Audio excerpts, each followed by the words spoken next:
Saint-Münster, en 2019, 4 maisons ont été détruites rue du Chemin de Fer.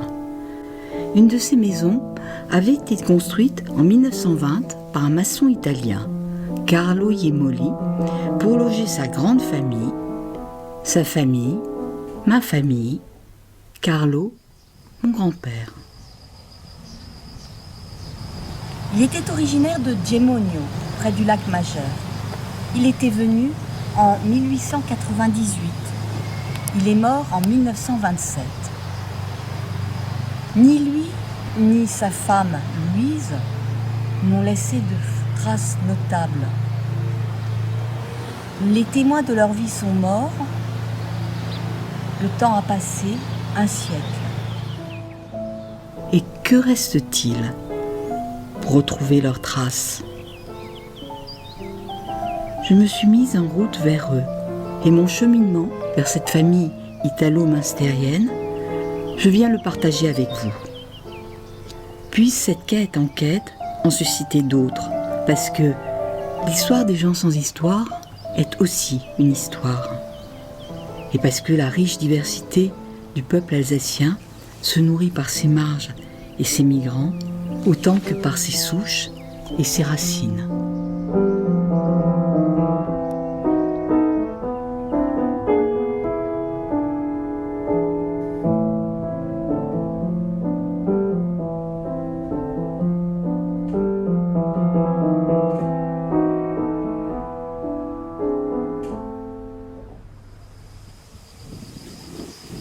Cette histoire commence en Italie, à Gemonio, au pays des Jemoli, la Valcuvia, une vallée qui rejoint le lac Majeur.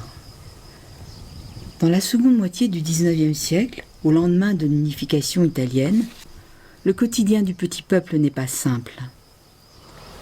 Quand Carlo naît, en 1872, il est l'avant-dernier d'une fratrie de 8, dans une famille de petits paysans au rang clairsemé par la mort. 3 de ses frères et sœurs reposent déjà au cimetière communal, et ses parents ne sont plus très jeunes. Pietro, son père, a 48 ans, et sa mère, Paola, en a 40. Carlo grandit à Gemonio, dans la maison familiale. Au cours de sa jeunesse, il voit bien que la vie de son père, petit paysan, contadino, devient de plus en plus difficile. Et pas seulement à cause de l'âge qui réduit ses forces, mais aussi à cause du phylloxéra qui a détruit la vigne, et les maladies du ver à soie, et les redevances et les impôts qui augmentent, et la raréfaction des droits d'usage qui privent les plus pauvres de la vaine pâture et des ramassages forestiers. Cependant, comme tous les enfants de la Valcuvia, Carlo va à l'école élémentaire de Gemonio, qui accueille les garçons comme les filles. Carlo est studieux, brillant. À 12 ans pourtant, il range ses cahiers et rend ses livres. Il ne reviendra pas à la prochaine rentrée. Il doit apprendre un métier, vite, pour aider sa famille. Il devient un maçon. Pendant quelques années, il trouve facilement à s'engager. Et puis, les chantiers deviennent plus rares. Quand le chômage s'installe, la maladie n'est jamais loin. Et à l'automne 1892, la typhoïde sévit à Gemonio. Carlo tombe malade, un de ses frères meurt. Carlo se remet lentement. Mais la crise s'approfondit, les années se suivent, la situation empire, il n'y a plus de travail dans la Valcuvia.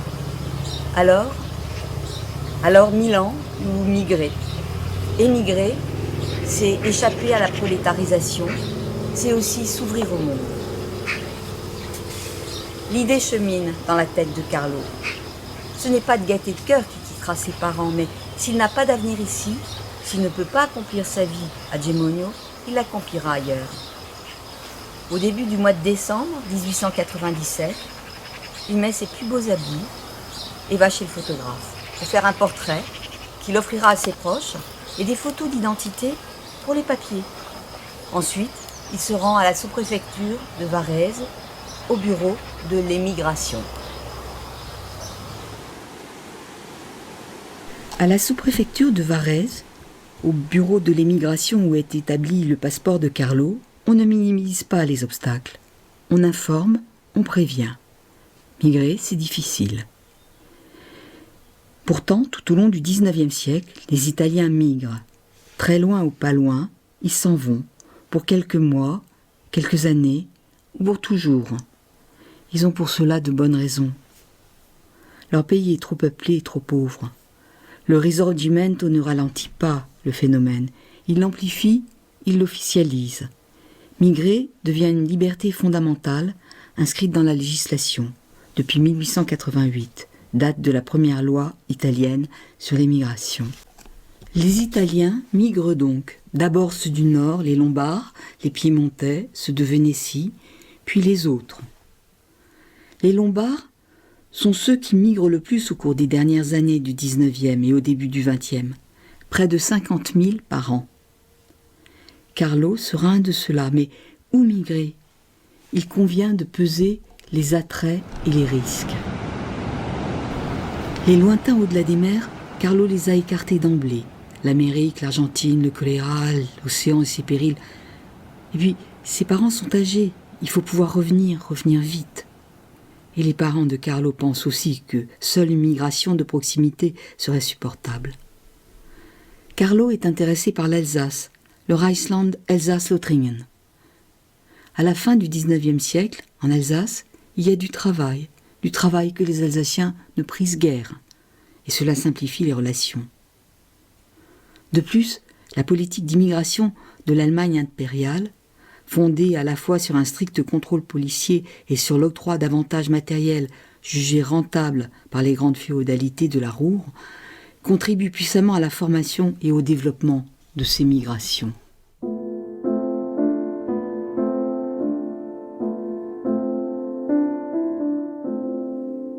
Carlo a déjà quelques informations sur l'Alsace, en particulier sur Münster. En effet, depuis plusieurs années, des gars de la Valcuvia, de Gemonio, sont partis travailler à Münster in Elsass. Carlo pourrait les rejoindre. Le bouche à oreille fonctionne, les liens et les arrangements amicaux permettent des retrouvailles sur le lieu d'immigration. L'entraide des nostrani, des nôtres, ceux du pays, est opérante. Pourquoi Münster ? Münster parce qu'il y a la prospérité de l'industrie textile Hartmann, le progrès et la philanthropie qui l'accompagnent. Tout arrive à Münster bien plus tôt qu'ailleurs. Le tout à l'égout, l'eau courante, l'éclairage, les cités ouvrières, le dispensaire, l'établissement de bain, la crèche, la coopérative d'achat, le sport, le kiosque à musique, le théâtre, les trottoirs, le train, le tourisme, tout. Comme il y a beaucoup d'ouvriers, de plus en plus d'ouvriers, il y a encore et toujours plus de cités à construire. Il faut donc des maçons, de plus en plus de maçons. Dans un tel contexte, l'intégration est possible. Même s'ils sont nombreux, même s'ils viennent en grappe, dans la vallée, les Italiens ne restent pas en grappe. Ils s'égrènent et se mélangent à la population locale. Ils se fondent parmi les Münstériens.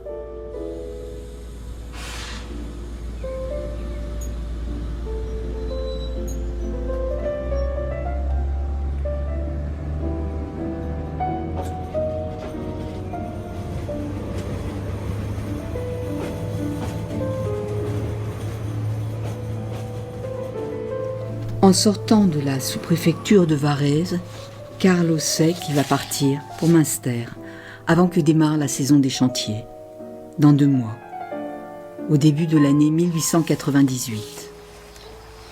Pour venir en Alsace, Carlo prend le train le samedi 19 février 1898.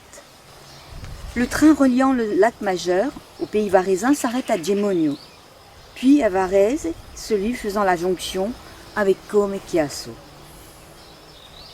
Depuis son adolescence, Carlo l'avait dans l'oreille le touf-touf-touf des locomotives et leurs longs sifflements. Pour migrer, il lui suffit donc de sortir de la maison familiale, de descendre par les venelles de la ville et de rejoindre le rail et son odeur de bitume à la gare de Gemonio.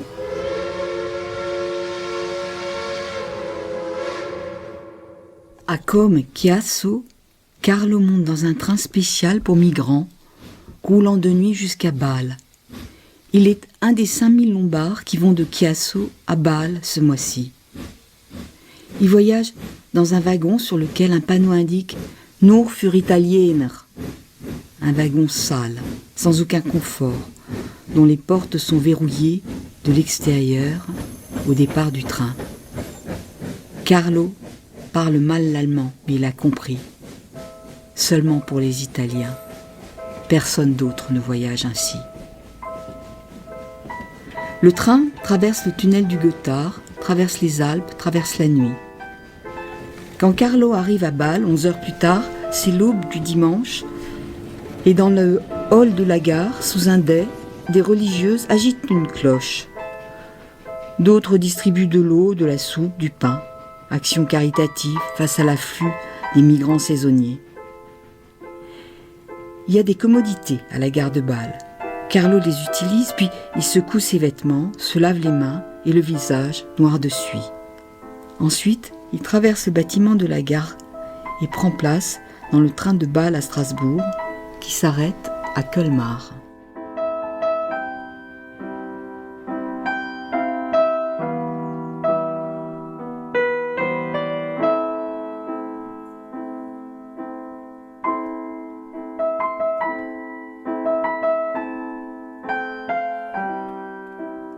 À Colmar, Carlo monte dans l'omnibus et descend, 1 heure plus tard, en gare de Münster.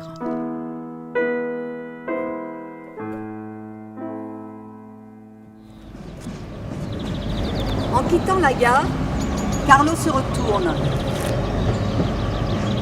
La gare, ce coquet édifice donne un caractère citadin à ce paysage qui ressemble tant à celui de la Valcuglia. Dès son arrivée, il va saluer les compatriotes, distribuer les messages qui lui ont été confiés. Le lendemain, il trouve à se loger et assure sa première embauche. Le mardi, il n'a plus qu'à se rendre à la mairie pour faire les formalités administratives, s'inscrire au registre des étrangers, l'Ausländerregister.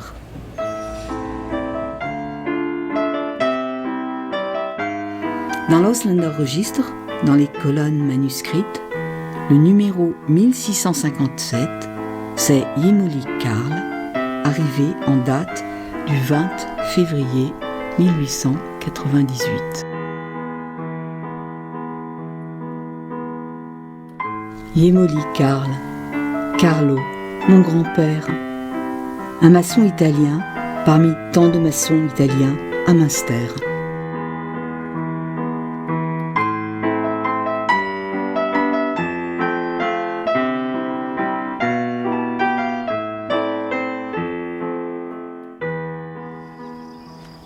Pour se représenter la vie de ces maçons italiens, 3 sources.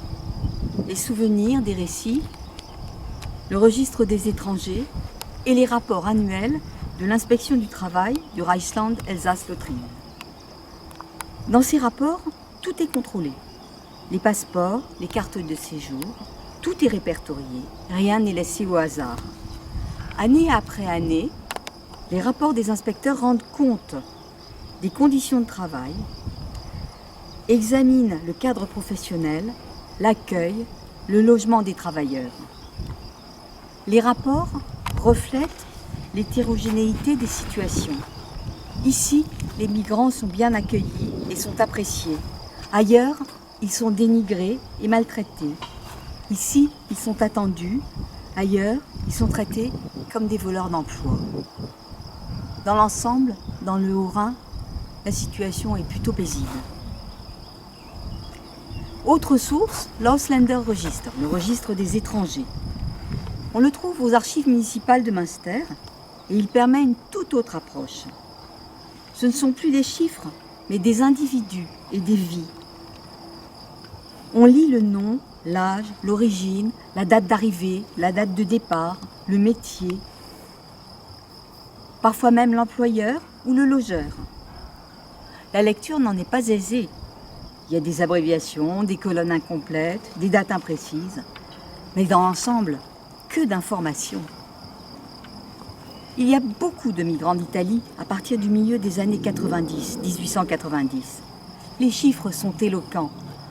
En 1898, l'année d'arrivée de Carlo à Münster, sur les 350 étrangers enregistrés à Münster, il y a 250 Italiens. Pour une ville de 6000 habitants, accueillir autant d'étrangers représente une charge, mais aussi une aubaine. Les logeurs réalisent de substantiels profits. Philanthropie et intérêt bien compris, tout est fait pour favoriser l'accueil familial de qualité, moyen efficace pour avoir de la main-d'œuvre vigoureuse et pour sédentariser ces migrants italiens. À midi, l'urgence de la tâche, l'empoussièrement des vêtements de travail sont de bonnes raisons pour rester manger sur le chantier avec les collègues, tout en parlant varaisin ou italien. Et le soir, propre, changé, chacun est libre de manger chez l'hôte. Hôte ou hôtesse, car des veuves trouvent là une source de revenus pour atténuer leur pauvreté. Les pensionnaires, logés, nourris, blanchis, y laissent entre le quart et le tiers de leur salaire. Souvent, une logeuse ou un logeur accueille plusieurs migrants. Par exemple, l'année où elle loge Carlo, telle veuve héberge jusqu'à 6 Italiens de Gemonio. Combien sont-ils par chambre? Carlo ne reste là qu'une année. Les 7 ans qui suivent, il aura 4 autres logeurs. Les logeurs sont donc notés dans le registre, dans la colonne remarque. Ce renseignement est irrégulier, mais rien qu'en 1898, on relève plus de 50 logeurs à Münster. Les maçons travaillent en moyenne 8 mois par an, soit 200 jours, des journées de 12 heures. Parmi les professions manuelles, ils sont les mieux payés, avec les tailleurs de pierre. En lissant leurs gains au fil de l'année, parce que les gains sont variables du fait de la longueur des jours, la longueur variable des jours, les maçons gagnent en moyenne 6 marks par jour, soit 1200 marks pour leurs 200 jours annuels. Sachant qu'ils laissent entre 300 et 400 marks à celle ou celui qui les loge et les nourrit, ils peuvent faire des économies pour en envoyer ou en rapporter une partie à la famille restée au pays. L'hiver est la saison creuse et certains en profitent pour rentrer au pays.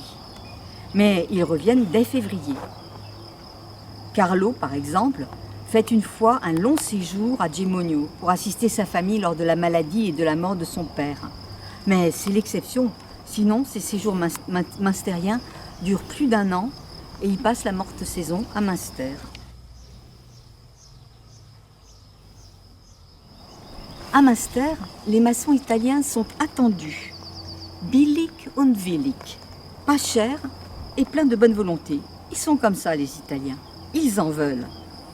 Ils ne sont pas seulement venus gagner leur pain, mais aussi le companatico, ce que l'on met sur le pain. Carlo, lui aussi, est plein de bonne volonté et de volonté. Il veut trouver sa place. Et pour ça, il travaille et il s'intègre. L'alsacien, c'est la langue d'échange avec les autres corps de métier. Et même si sur les chantiers, on entend souvent ici et là un mot d'italien, un mot de varaisin, malgré tout, c'est l'alsacien qui sert. Et Carlo ne met pas longtemps à le comprendre et à le parler. L'intégration, il sait que c'est possible. Il est sérieux et doué. Et d'autres Italiens, d'autres Varaisins, ils sont bien parvenus. Dans la vallée, certains ont commencé à faire souche, avec famille et entreprise. Pour Carlo, à l'aube du XXe siècle, il n'est pas encore question de vie familiale. Et la vie quotidienne, c'est un bricolage, plus ou moins réussi. Se laver est facile à Münster. Dans la Klostergasse, là où vit Carlo, il y a les bains Hartmann, que l'entreprise destine à ses employés, mais d'autres usagers peuvent y accéder également. Laver son linge est déjà plus difficile, surtout quand on en a peu. Le temps libre, le peu de temps libre qui n'est pas consacré au sommeil, le café, la lecture, la correspondance, l'église, je ne sais pas. En tous les cas, c'est sans doute un bricolage plus ou moins réussi. Carlo, tout son bien, c'est sa valise, avec son linge plié, un missel, un abrégé d'architecture. il y a beaucoup de solitude, qu'il est difficile de comprendre, qu'il est difficile de se faire comprendre, qu'il est difficile de n'avoir aucune autre raison d'être là que le travail, qu'il est difficile d'être loin des siens, loin de chez soi, qu'il est difficile de migrer.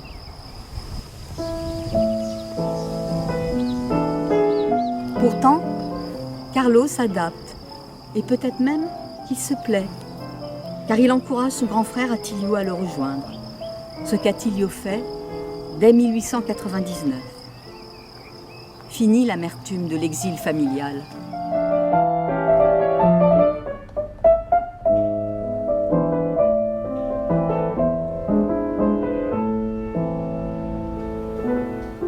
Les années passent, Carlo se fait apprécier. Il est connu, il a bonne réputation. Un Haargelofene, venu d'ailleurs, oui, mais Oostendijk, comme il faut.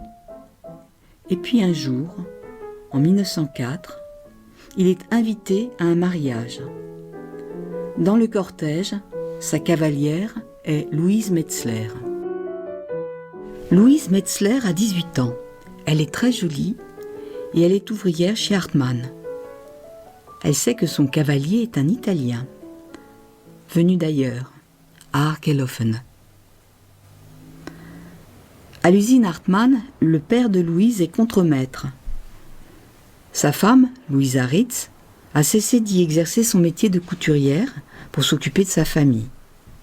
8 enfants, dont la jolie Louise est l'aînée.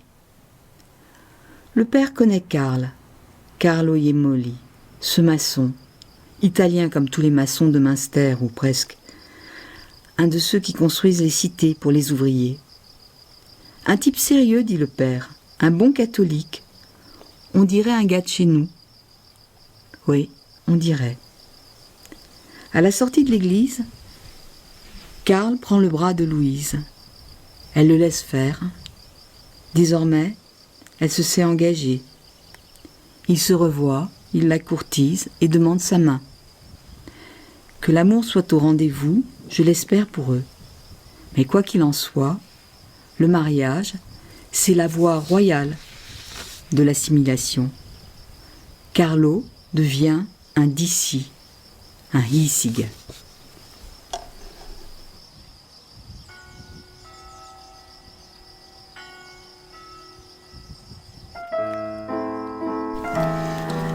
La photo de mariage a été prise chez le photographe.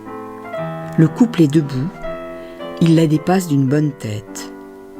Elle a glissé sa main gauche gantée de blanc sous le bras replié de son époux. Lui n'a pas gardé ses gants, il les tient dans sa main gauche et à sa portée, il y a un guéridon sur lequel sont posés son haut de forme et 2 livres que l'on devine par leurs tranches claires. Louise porte un bouquet de fleurs, un long voile blanc et à son corsage, sur sa jupe, des fleurs qui pourraient être des fleurs d'oranger. À son revers à lui, les mêmes. À Münster, des fleurs d'oranger. Les habits sont sombres, les mines aussi. À regarder d'autres photos de mariage, de communion, de famille, tous les clichés de ce début de siècle montrent des êtres sévères et clos. Ce n'est qu'après la Première Guerre mondiale, avec la réduction du temps de pause, l'arrivée des photos d'amateurs, que les rires apparaissent, que les bouches s'ouvrent et que les gestes se devinent.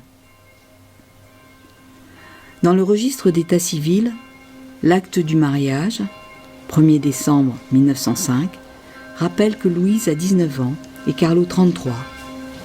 Leurs témoins sont Attilio Jemoli, le frère aîné du marié, et Aimé Martin, un cousin de la mère de la mariée. Le mariage a lieu juste avant le début de l'Avent, qui impose le jeûne et l'abstinence. Donc au mois de décembre, congé hivernal pour les maçons. Un temps que Carlo dédie à sa jeune épouse, à son couple. La dernière pause avant d'être entraîné dans la marche grondante des familles.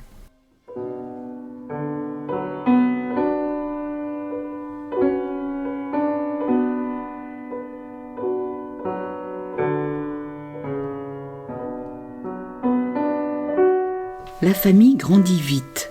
5 enfants en moins de 9 ans. Pierre, André, Albert, Jeanne et Lou. Heureusement, le logement, cité Bleich, est très confortable. Il y a des toilettes sur le palier, l'eau courante coule dans la pierre à eau, l'évier. La sœur de Louise, Albertine, apporte à la jeune maman son assistance et son savoir-faire, car elle va devenir sage-femme. Carlo aide sa femme comme il peut, selon la saison. Il rend aussi de multiples services à sa belle famille. Le frère de Carlo, Attilio, habite maintenant cité Bleich lui aussi, et Carlo est entouré en famille de tous côtés. Pour la naissance de Jeanne, en 1911, la sœur cadette de Carlo, Giovanna, arrive de Gemonio pour seconder sa belle-sœur. 2 ans et demi s'écoulent avant une nouvelle grossesse, celle qui donne le jour à Lou, le 8 juin 1914.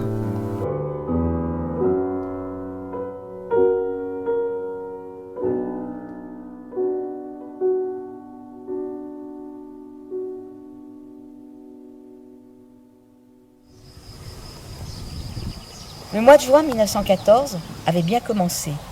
Le 8, la petite Lou était née et la mère et l'enfant se portaient bien. Et puis, tout a tourné au vinaigre. Le dimanche 28 juin, à Sarajevo, un étudiant serbe assassine le prince héritier d'Autriche-Hongrie, l'archiduc François Ferdinand et son épouse Sophie. Pendant tout le mois de juillet, la tension monte et devient perceptible jusque dans les vallées vosgiennes. Lundi 3 août, l'Allemagne déclare la guerre à la France et envahit la Belgique, pays neutre.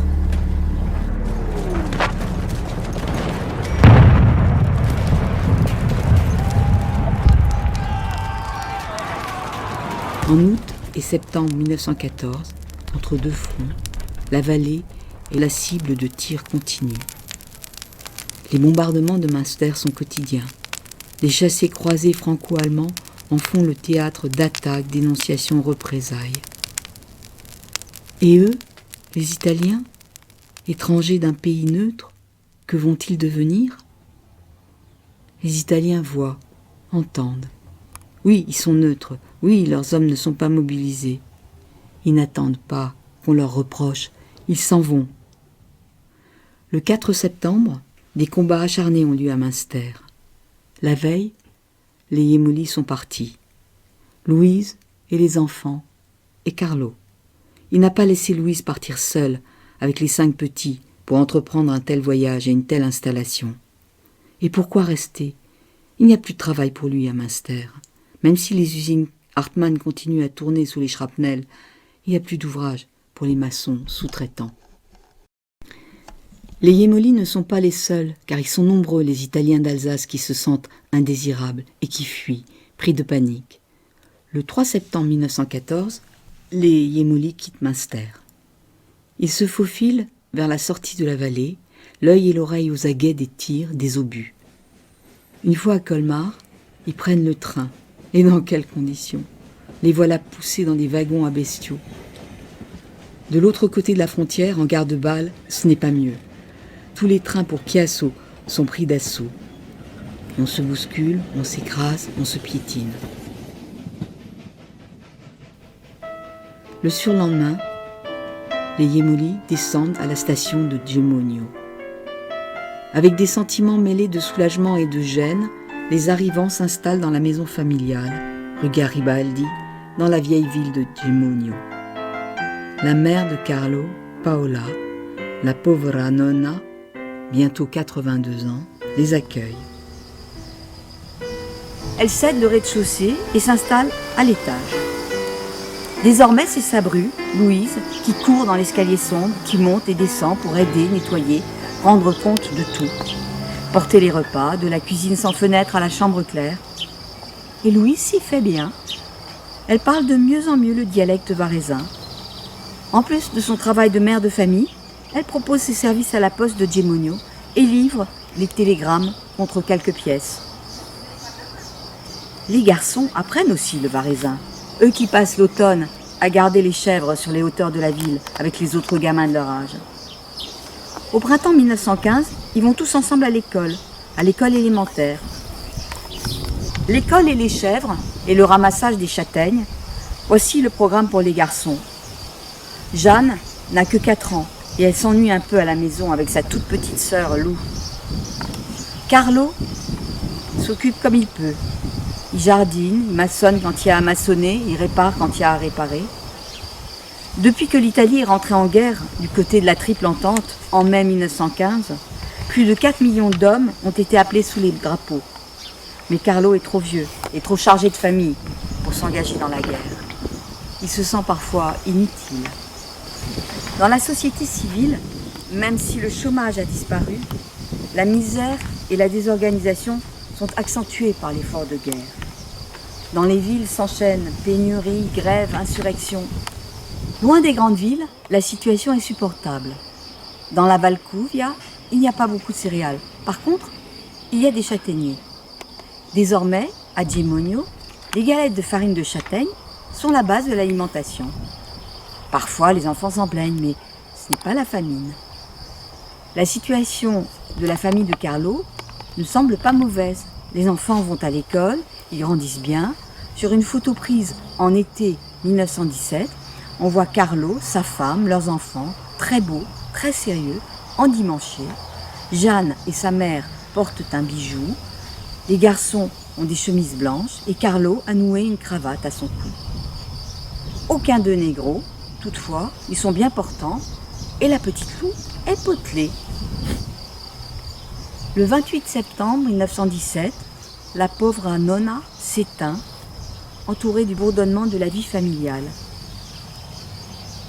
Louise perd sa tâche de belle-fille et devient la maîtresse de maison.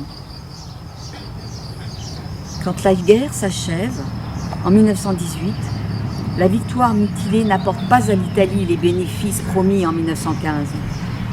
Tous sont contre tous, les caisses de l'État sont vides, la vie est 4 fois et demi plus chère qu'avant la guerre. C'est le début des 2 années rouges, Bianno Rosso, 1919-1920. Malgré cela, Louise exprime son désir de rester à Gemonio. Mais Carlo ne l'entend pas ainsi. L'Alsace est en ruine, leur place est là-bas, auprès de leur famille, leurs parents, d'autant plus que les siens, à lui, ne sont plus de ce monde. Retourner en Alsace pour reconstruire. N'est-il pas maçon ?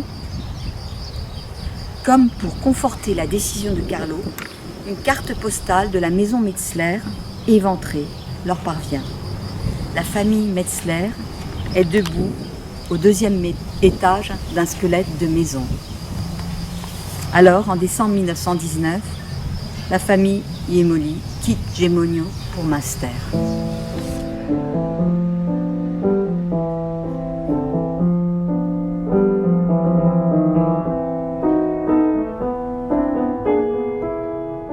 Au retour à Münster, en décembre 1919, le spectacle est terrible. Partout des ruines, des gravats. Carlo parcourt les rues, consterné, incrédule. Il ne reconnaît plus rien. Dans la vallée, les dégâts sont immenses. Les villages, les ponts, les moulins, les routes, les arbres. Sur les pentes ravagées, striées de troncs nus, comme autant de squelettes du passé, les démineurs s'activent. Et pour couronner ce tableau, il fait un temps épouvantable. Après d'importantes chutes de neige, la fonte et les intempéries, la Fecht est sortie de son lit. Et le 21 décembre, l'eau monte dangereusement. Comment continuer à déblayer ? Triste Noël. Les enfants chuchotent et demandent à rentrer à Gemonio. Louise pleure dans les bras de sa mère. Mais Carlo reste ferme. Les ruines, ce sera son affaire. Et Carlo est au cœur de son métier. Il va reconstruire. Et la vie reprend.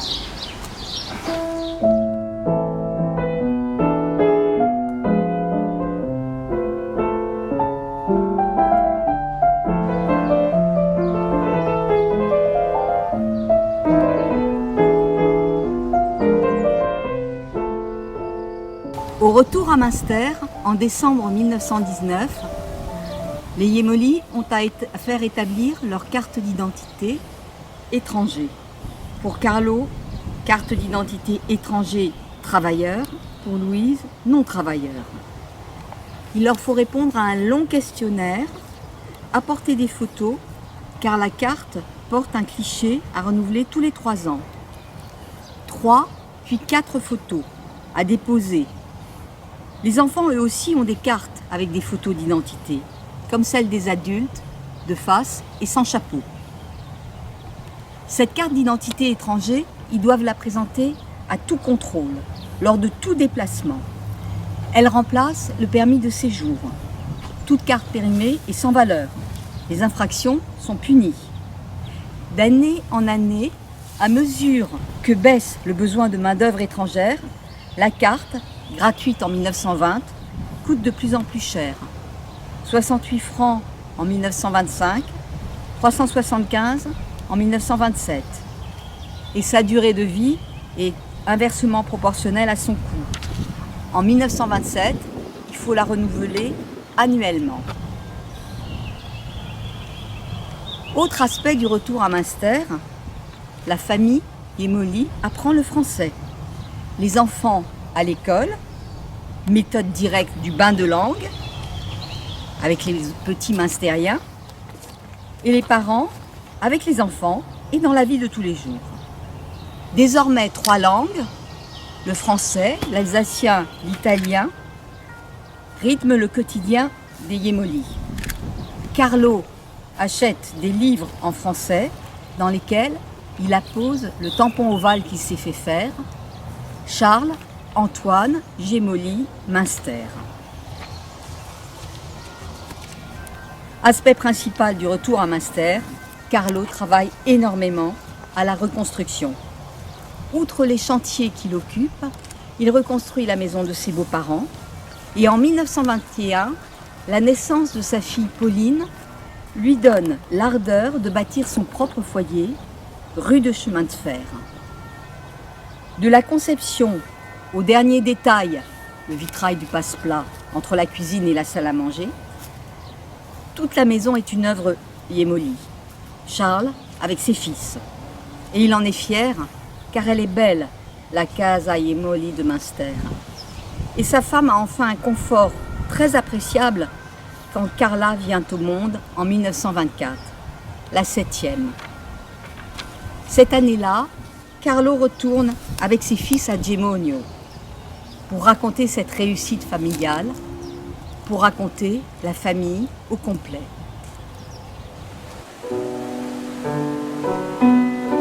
La famille au complet. C'est le plus court des chapitres.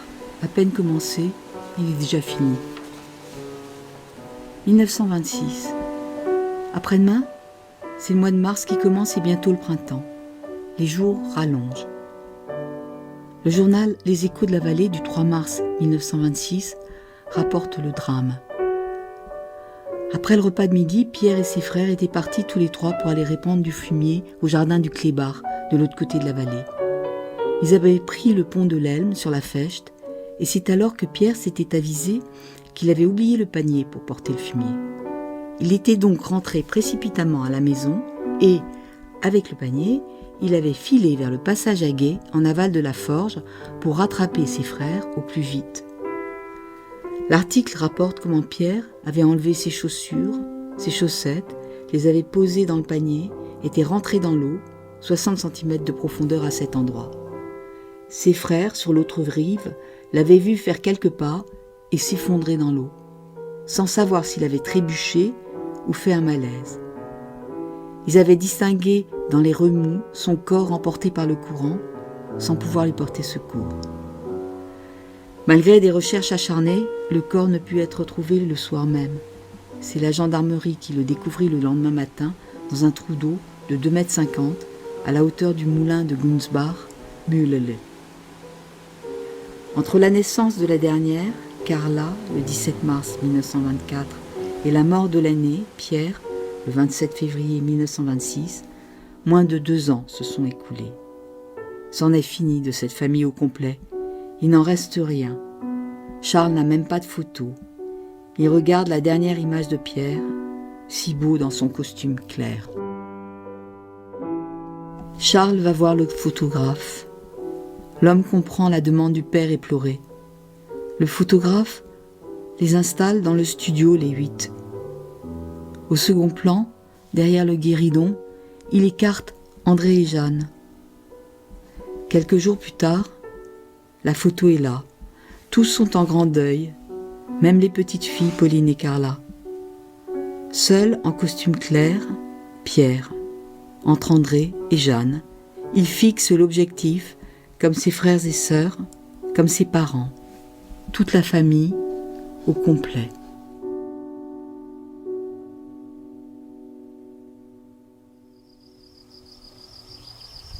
Charles ne se remet pas. Il ne mange plus, il maigrit, devient gris. Et de malaise en malaise, il doit s'arrêter de travailler au cours du printemps 1927. Il devient évident qu'il n'y a pas que le chagrin qui le mine. Il est malade. Le médecin de l'hôpital de Münster lui conseille d'aller à Colmar. Ils ont plus de moyens. Un cancer de la prostate est diagnostiqué, mais c'est trop tard. Les douleurs osseuses et la cachexie prouvent bien que la maladie est généralisée. Il meurt le 11 décembre 1927. La danse macabre se poursuit. En septembre 1930, dans la tombe, au cimetière de Münster, les fossoyeurs poussent le cercueil de Pierre et celui de Carlo. Dans la place libérée, ils en glissent un plus petit, celui de Pauline, 10 ans, morte de péritonite appendiculaire. Et ce qui reste, cette photo répond à la question « et ce qui reste ?» En équilibre incertain, jusqu'au vertige et au-delà, ils reconstruisent.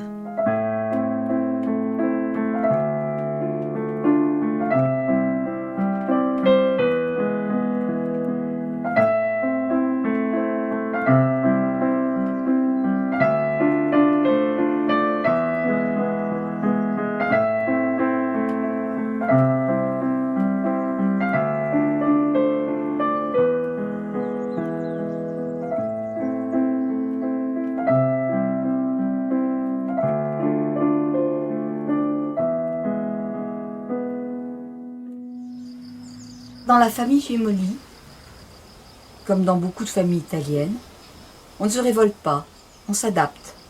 Toute la famille s'adapte. Les plus jeunes aussi. Et si la petite Carla encaisse chaque jour les colibets des gamins qui lui font cortège à la sortie de l'école maternelle en chantant à tue-tête « Carala, Carala, Cincara Maggiore, Carala, Carala », les traits ne vont pas plus loin. La jolie fillette est même la mariée de la pièce de théâtre de la fin d'année scolaire en juillet 1930. Mener le cortège, tout au long de son enfance, Carla garde ce rôle et quelques années plus tard, en mai 1936, costumée en Tal Vivela, petite bonne femme de la vallée, elle représente la nouvelle génération lors d'une exposition d'apiculture, témoignage de l'assimilation de la famille. L'adaptation se fait aussi par la réussite scolaire. Tous les enfants Gemoli sont studieux, brillants, et les enfants du maçon ne seront pas maçons. Autre témoignage de l'intégration, c'est la reconnaissance compatissante dans l'épreuve du malheur. Au moment de la mort de Pierre, on dit « Die hiesige Familie Gemoli », la famille d'ici. Que Pierre soit mort italien est gommé par la compassion. Carlo, lui aussi, est mort italien en décembre 1927, 6 mois après la loi sur la nationalité.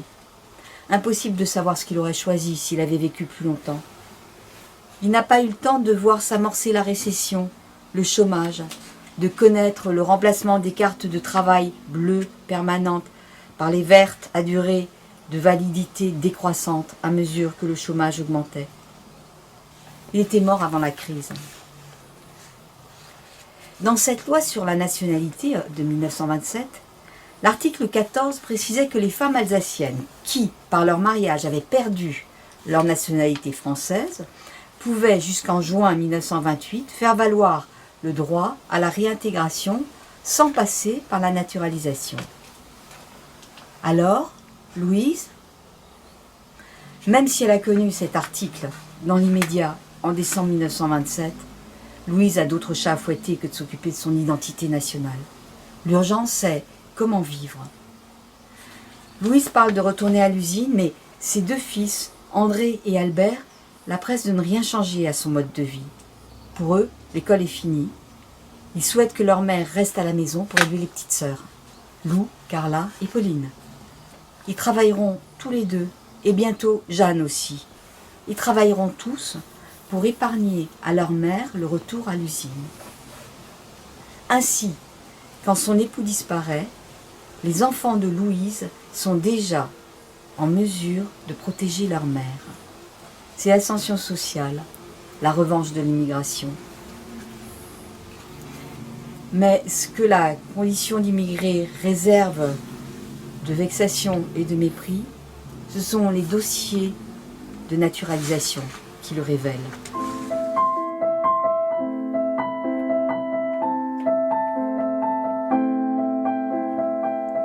Les dossiers de naturalisation montrent des enquêtes humiliantes, avec une phraséologie administrative qui dit oui, qui dit non, qui désigne les variables ajustables et la chair à canon. Les Yémolis deviennent tous français entre 1930 et 1933.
Principal intérêt de la naturalisation, l'enrôlement des hommes. Ainsi, il ne s'écoule que quelques mois entre la naturalisation d'Albert et son départ pour les chasseurs alpins.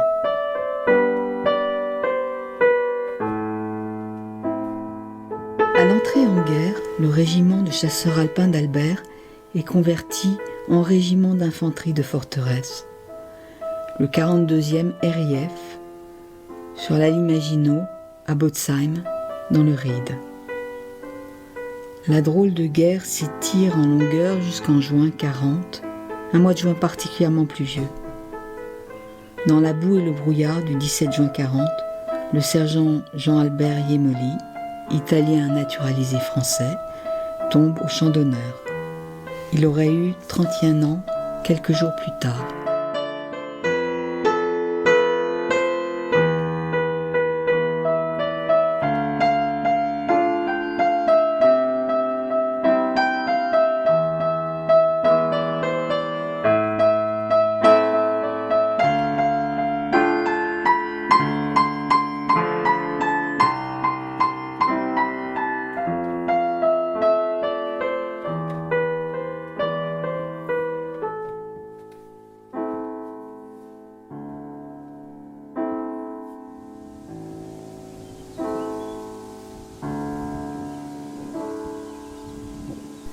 Dans l'histoire familiale, comme chez beaucoup de migrants, il fallait montrer, et là je cite Pierre Milza, que l'on pouvait être né étranger et mourir pour la France, que la citoyenneté hexagonale était quelque chose qui se mérite et qu'il n'y avait pas de plus grand mérite que celui de donner son sang.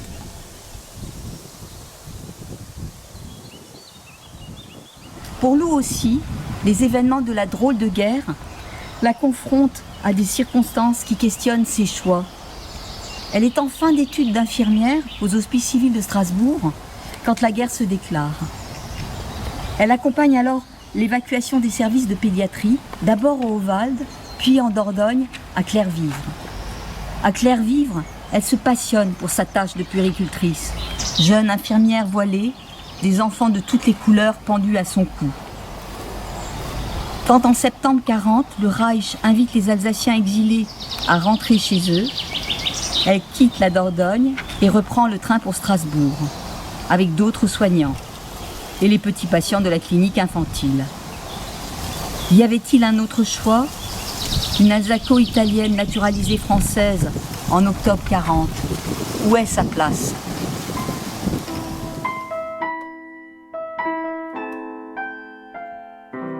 Et les autres Yémolis ? À l'entrée en guerre en 39, puis lors de la défaite en juin 40, les Yémolis restent. Ils ne quittent pas l'Alsace, ils restent. Malgré les enquêtes généalogiques de 1940, que les Allemands ont calquées sur celles des Français en 1918, malgré leur dossier de naturalisation, malgré la mort d'Albert tombé pour la France, ils sont inquiets, mais ne sont pas inquiétés. La maison est réquisitionnée pour le cantonnement d'officiers allemands. Louise et Carla gardent l'usage de 3 pièces. À la fin de la guerre, dans la maison Yémoli, les officiers allemands sont remplacés par ceux de l'armée française. Elle arrive, la libération de Louise. C'est Charles de Gaulle. Il débarque dans son imaginaire. Même si elle entend des voix la nuit, des coups contre les fondations de la maison, au fond de son cœur, elle s'apaise. Elle sait que son protecteur est enfin de retour. Insensiblement, elle glisse dans la confiance et dans l'oubli.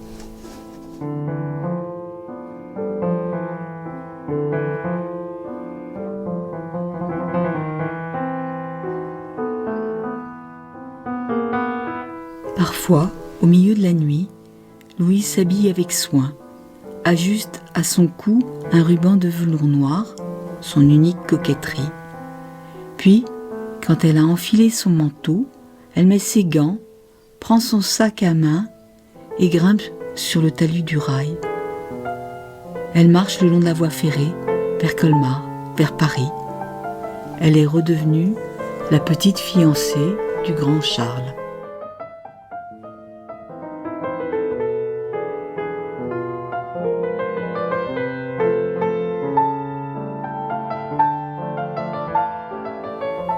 Que reste-t-il de l'Italie dans la vie de Louise ? Les visites de son neveu, le prêtre Donatilio qui vient concélébrer les mariages et les communions, le goût de la mostarda, quelques mots d'italien, de plus en plus rares, qui émaillent son alsacien. Une dernière fois, Louise revoit l'Italie quand ses enfants organisent un voyage à Gemonio en 1958. Ils sont accueillis chaleureusement. Louise est déjà très désorientée dans le temps, dans l'espace. Qui sont-ils, tous ces gens ? Ses beaux-frères et belles-sœurs ? Ses neveux et nièces ? Est-ce vrai ? Mais Louise sait accepter ce qui lui arrive. Elle sourit, ravie.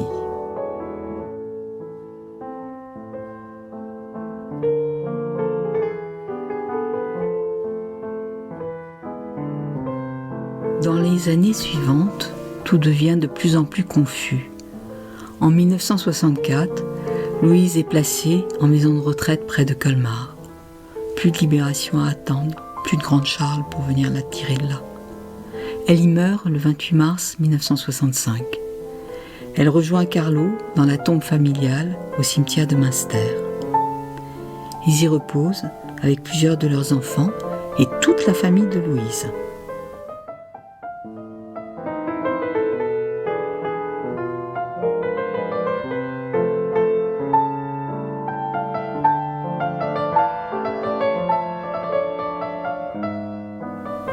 Au cimetière de Münster, il n'y a pas de carré des Italiens. Pourtant, sur beaucoup de tombes, des prénoms, des noms italiens. Parmi des noms alsaciens, français ou allemands. Ceux qui sont venus en grappe se sont bel et bien égrenés ici, à la vie, à la mort. Les origines et les liens sont gravés dans les pierres. Les pierres racontent l'identité et le métissage. Déraciné, enraciné ailleurs, c'est aussi ça, migrer.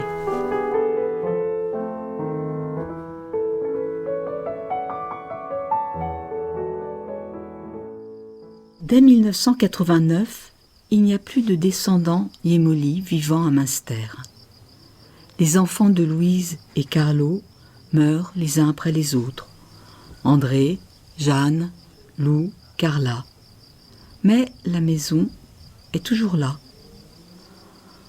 En 1997, un projet voit le jour. Le délestage routier de la ville. La voie de contournement de Münster passe par la rue du chemin de fer. Les maisons riveraines sont condamnées à disparaître. L'abandon de ce projet, en 2015, ne signe pas le sauvetage du quartier. Au contraire, la désaffection suit son cours, les fenêtres de la maison Yémoli sont murées, les herbes folles se sèment entre les marches de l'escalier de pierre, et finalement, c'est la démolition.